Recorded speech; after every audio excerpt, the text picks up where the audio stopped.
Hey, what's up everybody? Welcome back to Kickin' Bass TV. Today's video we're going to be breaking down how to fish the post spawn, show you guys where the bass are moving to, and give you some of our lure suggestions for this time of season. So do me a favor, hit that subscribe button down below, and let's go.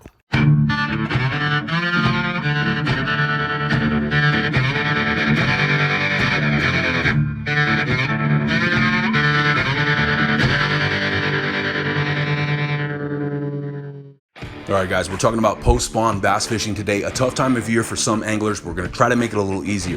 What they're doing is they're essentially starting to abandon those beds that they've been guarding throughout the spawn, and they're starting to disappear almost overnight, and it can leave a lot of anglers frustrated if they don't know where they're moving to and where to target them. So what they're doing, they're starting to break into two groups. The majority of them are moving to deeper water where they're going to stay for the duration of the summer. The rest are staying in the shallows, hugging those grass lines, areas with laid down timber and structure and other cover for those females to not only get the rest and recovery that they need post spawn, but put a little room between them and other predators. As you can see, there's a giant group of carp on the other side of this lay down, just waiting to feed up on anything that pops out of there. They've spent the spawn trying to get at those eggs, and now that they've hatched, they're looking to feed on those new hatched bass fry because they're a couple of days away from going into their full mating cycle.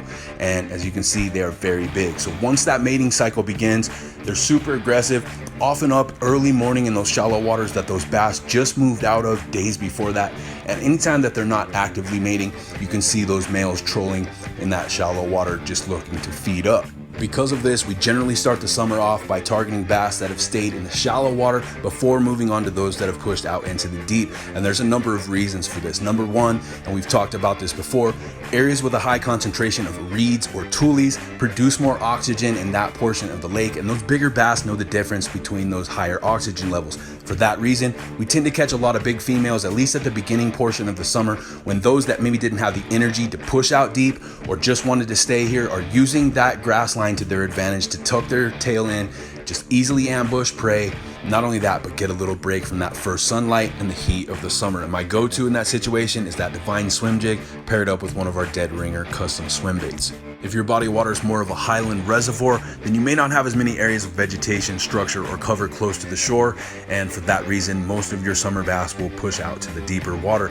Basically, what you're going to do is just follow those pre-spawn patterns in reverse. As they back out of those shallows, you'll catch them on those secondary points that you got them on the way in, and a lot of where they're moving is based on where the river channels are. So if you can find those or get a map to maybe where there are some areas of secluded rock piles out in the open deep water, that's where they'll be stacked up. Moving on to lure choices, generally this is the first time of year where I break out my top water baits. Start those post spawn mornings with a whopper plopper, a buzzbait, or a frog. And whether I'm fishing shallow flats for aggressively feeding summer bass or I'm targeting suspended bass in deeper waters, top water is a great way to start off. When it comes to targeting deep water bass, I generally like to start off power fishing with a deep crank, something like a 6XD, working those secondary points, going from point to point, covering as much water as possible, trying to find where those post-spawn bass are going to be grouping up.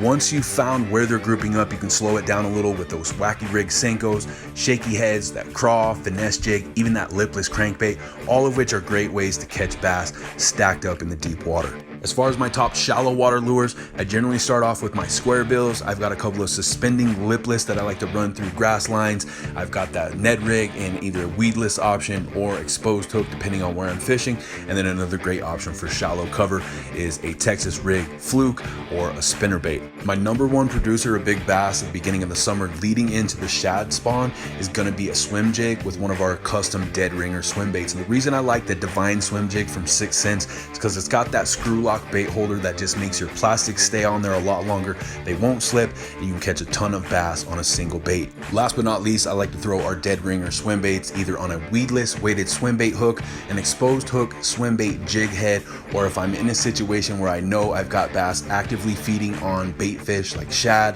or bluegill, then I'll add a little bit of extra flash by throwing something with an underspin blade like this one here that just helps it stick out that much more in a situation where you want to draw that bite in when those bait fish start to scatter. And that's going to do it for the video today, guys. Hopefully this has helped you improve your post-spawn bass fishing skills and help increase your success level out there on the water. If you enjoyed it, do me a favor, hit that like button down below. Subscribe to the channel if you haven't already, because that's the best way to show your support. Hit me up in the comment section down below, because I'd love to hear from you guys. And if you haven't already, head over to Instagram, follow us at Kickin' Bass TV Official, and you can talk to us over there as well. Till next time, guys, I'm D with Kickin' Bass TV. Subscribe!